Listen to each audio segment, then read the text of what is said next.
For 2,000 years, the story of Jesus Christ has been told and retold, a story of miracles, betrayal, crucifixion, and resurrection. But beneath the familiar narrative lies another story, a forbidden story, a story whispered in monasteries, encoded in paintings, buried in dusty archives, and resurrected by treasure hunters, hoaxers, and true believers. A story that suggests Jesus did not die on the cross. A story that suggests he lived, and that he left behind a bloodline. Tonight, we follow that story. From Golgotha to the hills of southern France, through secret societies, best-selling books, and one of the most audacious archaeological hoaxes of the 21st century. This is the journey of a theory that refuses to die. The crucifixion of Jesus is one of the most documented events in ancient history, but it's also one of the most debated. Even in the earliest centuries, alternative accounts circulated. Some early Gnostic texts claimed someone else died in Jesus' place.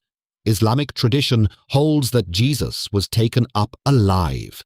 Medieval heresies suggested he survived the ordeal. And then there's the physical reality. Crucifixion was designed to kill slowly, sometimes over days.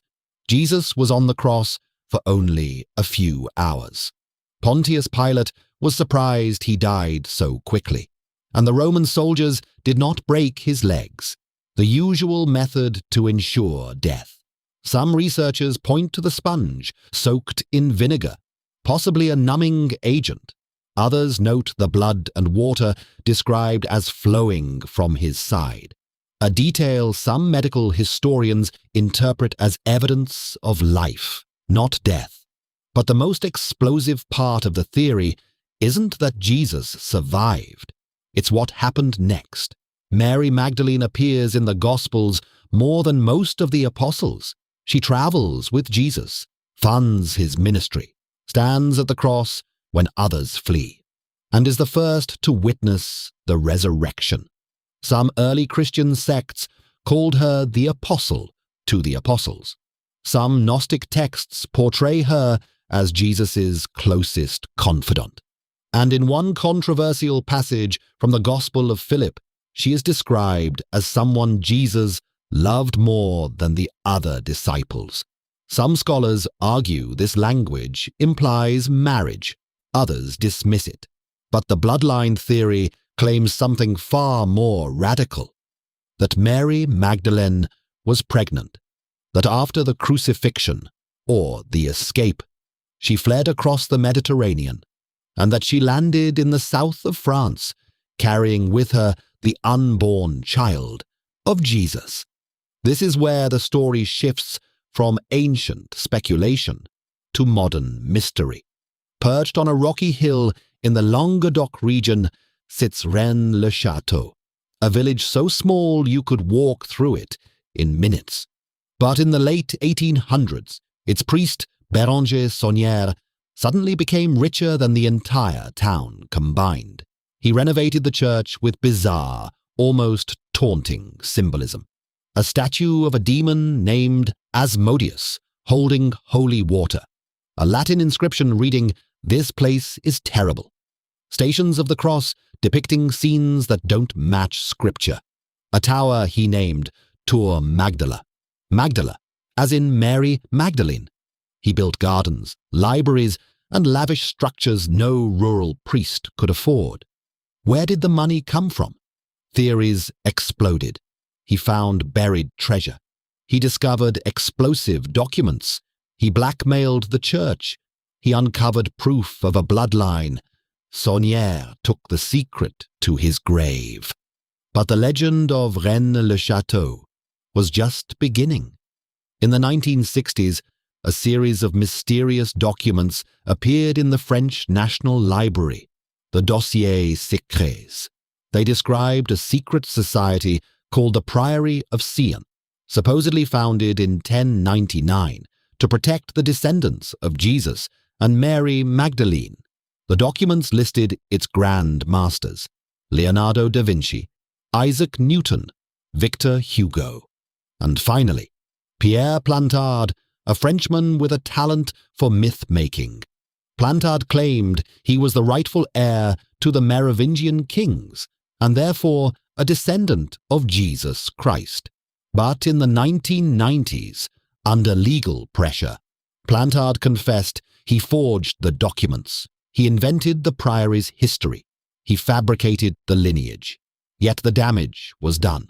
The idea had already escaped into the world, and it was about to go global. In 1982, 3 authors, Michael Bagant, Richard Lee, and Henry Lincoln, published Holy Blood, Holy Grail.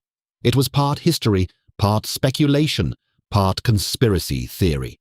Their argument was bold. The Holy Grail wasn't a cup.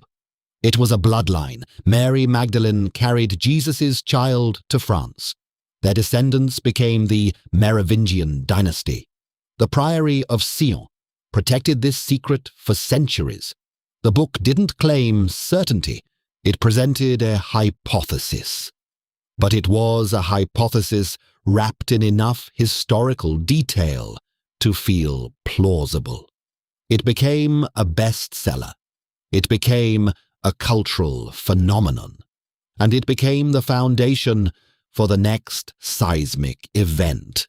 In 2003, Dan Brown released the book The Da Vinci Code, a thriller that took the ideas of Holy Blood, Holy Grail, and embedded them within a fast-paced mystery that took the main character on an exciting clue-chasing quest that would eventually lead to an amazing, humanity-altering discovery. Millions of readers were introduced to hidden symbols in the Last Supper. The idea that Mary Magdalene was the true Holy Grail tales of the Knights Templar and of ancient secret societies guarding the bloodline. Clues encoded in art, Masonic architecture, and ancient scripture. The novel blurred the lines between fact and fiction so effectively that churches issued statements condemning it. Suddenly, the bloodline theory wasn't fringe anymore. It was mainstream, and with the release of the movie of the same name, turned into a billion-dollar franchise.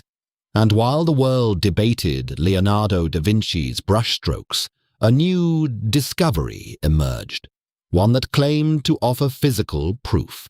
In 2008, the documentary Bloodline premiered, promising the most explosive evidence yet. It followed a British treasure hunter calling himself Ben Hammett. Back in 2008, the world was still riding the wave of the Da Vinci Code. People were hungry, starving, for anything involving the Priory of Sion, Mary Magdalene, and the so-called Jesus bloodline. Enter filmmaker Bruce Burgess, a man already known for fringe documentaries on Area 51 and the Loch Ness Monster. Burgess announced he had stumbled onto something extraordinary, a real-life investigation into the Priory of Sion, complete with physical evidence. But the real star of the show wasn't Burgess. It was a mysterious figure known only as Ben Hammett, a British amateur explorer, a man with a map, and a claim that he had found a hidden tomb in the hills near Rennes le Château. The documentary showed Hammett descending into a cramped underground chamber. He filmed a body wrapped in linen. He opened a chest containing wax-sealed bottles and coded parchments. He claimed the Priory of Sion had left these items behind as proof of the sacred bloodline. To believers, it was electrifying. To skeptics, it was convenient. But the film had momentum. It premiered at the Cannes Film Market. It drew international press, and for a moment it looked like the Priory mythos had finally found its smoking gun. Then came the cracks. Researchers noticed inconsistencies in the artifacts. The ancient parchments looked freshly aged. The tomb's construction didn't match medieval engineering, and the priory symbols were lifted straight from modern books. Still, Hammett insisted it was all real. Until 2012. In 2012, the man behind the alias Ben Hammett stepped forward. His real name was Bill Wilkinson, and he admitted everything. Wilkinson quoted, "I faked the tomb. I faked the artifacts. I faked the parchments. It was all a hoax." Wilkinson explained that he built the tomb himself, in a warehouse. The mummy? A Halloween prop wrapped in old cloth. The chest?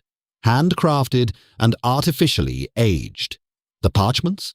Tea-stained paper. He said he never expected it to go so far. He thought it would be a fun mystery, a puzzle for Grail enthusiasts. But once the documentary team got involved, the hoax snowballed. And here's the kicker. Bruce Burgess didn't know. Or at least Wilkinson claimed he didn't. Whether that's true remains a mystery. The confession detonated like a bomb in the Grail hunting community. For believers, it was betrayal. For skeptics, vindication. For the Priory of Sion mythos, it was another nail in the coffin. The fallout included the documentary's credibility collapsed overnight. Researchers who had defended the film publicly were humiliated. The Priory of Sion's modern myth-making was exposed again, as built on forgeries and hoaxes. Wilkinson's admission became one of the most clear-cut examples of a modern Grail hoax. And perhaps most importantly, it showed how easily people, even smart, well-intentioned people, can be swept up in a story they want to be true. The documentary's central evidence collapsed. The bloodline theory had been hijacked by a hoax. Bill Wilkinson's hoax didn't kill the Priory of Sion myth. Nothing ever really kills a good conspiracy story. But it did give us a rare moment of clarity, a confession from the inside. A look at how these legends are built, brick by brick, artifact by artifact, until someone finally says, "I made it all up." The theory that Jesus survived the crucifixion and fathered children with Mary Magdalene remains unproven, a blend of speculation, symbolism, and storytelling. What if the greatest story ever told isn't the whole story? Thanks for listening. Until next time, keep digging, keep questioning, and keep looking beneath the surface.